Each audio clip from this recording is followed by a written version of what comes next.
Mark 11:12-25. It's the fig tree and the temple, and then the fig tree again. So we think if I believe really hard, then I'll get that house, I'll get that car, I'll get that husband. If I believe, it shall happen. Well, Jesus wasn't teaching us to shift reality. He was teaching us to trust God. Believe you have received is actually the Greek terminology that is related to kairos. It's God's appointed time, not human willpower. So it's not about you really, really believing. It's about trusting God's timing that is already his judgment that is to come for something. So the mountain is about believing in an entire system or structure God is about to shift or remove, right? Because that is his plan. So trust in his plan, not your desires. So when Jesus is referring to faith, he's talking about God's purpose and will, and that your faith in believing is aligned with his. This is why you have Jesus turns around and says this.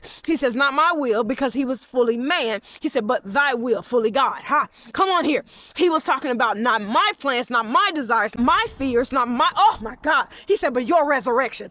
Because a resurrection is God's will, that means something gotta die. In this particular Jewish idiom, it is talking about strongholds or structures set in place. So when Jesus says that the mountain is going to be moved, he's using the idiom of saying that when I speak to this mountain, when I move this mountain or this stronghold or the structure that is established for the temple, the church, the same temple that he just left, right? And flipped over what? Tables. Why? Because it was producing no fruit. This is what he's saying. He said, I'm going to reconstruct it. And when I do this, when I shift this in this idiom that he is using, he said, when I do it, trust my plan. It's giving them light. It's illuminating the fact that moving a mountain seems impossible until God gets in it. So removing these structures, these stronghold that it's been set in place where people have established God's word wrong because they had the wrong heart. That's what the structure has became. And it was in the temple. There's a reason why the fig tree got cursed before they got to the temple. And then they got to the temple and God dealt with them in the temple. And then when they left the temple, they seen the evidence.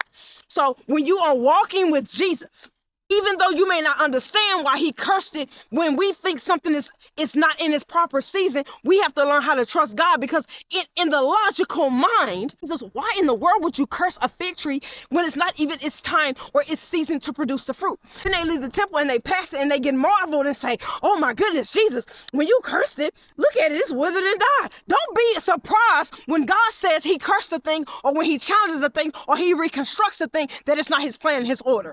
Understand who God is and how consistent his character is.